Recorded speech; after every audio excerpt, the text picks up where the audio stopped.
ফাঁসি চাই। এ ব্যাপারে বাংলাদেশের মানুষ এবং সরকার দৃঢ় কৃতজ্ঞ। ভবিষ্যতে এই ঘটনা আর ঘটতে দেখতে চাই না আমরা। অপরাধীর এই সকল অপরাধীর শাস্তি অবশ্যই দিতে হবে এবং যত দ্রুত সম্ভব দিতে হবে।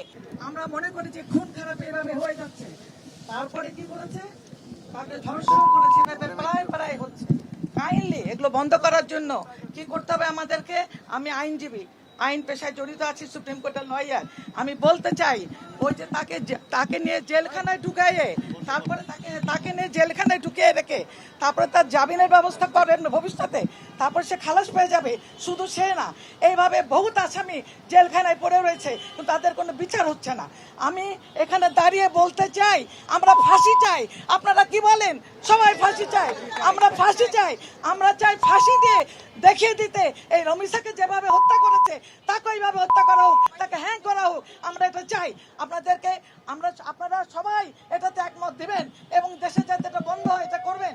আমি মাননীয় আমাদের প্রধানমন্ত্রীকে বলতে চাই যে তার বাসায় আপনি গেছেন, আপনাকে ধন্যবাদ, কিন্তু এই শাস্তিটা যদি আপনি দিতে পারেন তাহলে বাংলাদেশে এই সব ধর্ষণ এবং এরকম গলা কেটে হত্যা করা বন্ধ হয়ে যাবে। এটা আমার আপনার কাছে এই দাবি আমরা করছি আজকে গুলশান সোসাইটি থেকে। কন্যা সন্তান 8 বছর বয়সের ছবিটা আমার চোখের সামনে ভেসে উঠেছে। আমি ভাবলাম যে এই ঘটনা তো আমার মেয়ের সাথে হতে পারতো।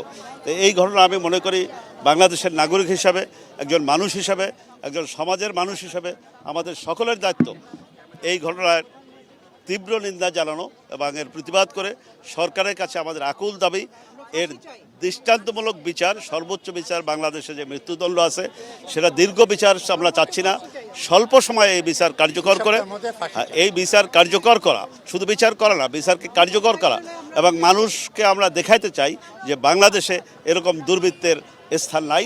এ ব্যাপারে বাংলাদেশের মানুষ এবং সরকার দৃঢ় কৃতজ্ঞ। ভবিষ্যতে এই ঘটনা আর ঘটতে দেখতে চাই না আমরা। রামিসার জন্য আমরা সবাই এসে দাঁড়িয়েছি। শুধু রামিসা কেন, রামিসার মতো যারা কিনা রিসেন্টলি আমরা আবদুল্লাহ ওনার ছোট একটি বাচ্চা শিশুর কথা শুনেছি, এরকম শিশুরা যারা নির্যাতনের শিকার হচ্ছে এবং অসংখ্য নারী, তাদের সকলের জন্য আমরা আজকে এখানে দাঁড়িয়েছি, রামিসার জন্য। এবং সকলে এদের অনেকের হত্যাকাণ্ডের বিচার এখনো আদালতে পেন্ডিং আছে, চলছে।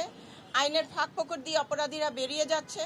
আমরা সকলকে দ্রুত বিচার ব্যবস্থার মাধ্যমে, আইনের মাধ্যমে এনে দৃষ্টান্তমূলক অপরাধীর এই সকল অপরাধীর শাস্তি অবশ্যই দিতে হবে এবং যত দ্রুত সম্ভব দিতে হবে।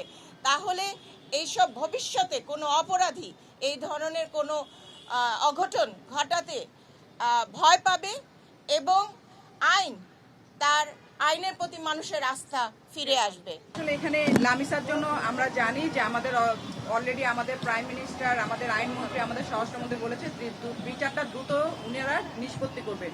বাট আমাদের এখানে আজকে আসা শুধু রামিসাকে বিচার নিষ্পত্তি করে না, লামিসার বাবা যেটা বলছিল যে আমি বিচার চাই না, এই যে বিচারহীনতার যে আমাদের মানসিকতা এসছে সেখান থেকে আমাদের বের হয়ে আসতে হবে যে আমরা বিচার করতে পারি, আমাদের আইন বিচার করতে পারে। আমরা চাই এই যে বিচার প্রক্রিয়া চলছে আমরা যেন টাইম টু টাইম জানি কি হচ্ছে এবং ওর যেদিন এটা এক্সিকিউশনে যাবে আমরা যেন সেদিন উদযাপন করতে পারি এবং আমাদের উদযাপন দেখে যেন ভবিষ্যতে যারা মানে এখনো কন্টিনিউ করছে ওরা যেন ভয় পায় যে বাংলাদেশে যে বিচারহীনতা রাজনীতি ছিল সেখান থেকে আমরা এখন বিচার নিশ্চিত করার রাজনীতিতে ফেরত এসেছি।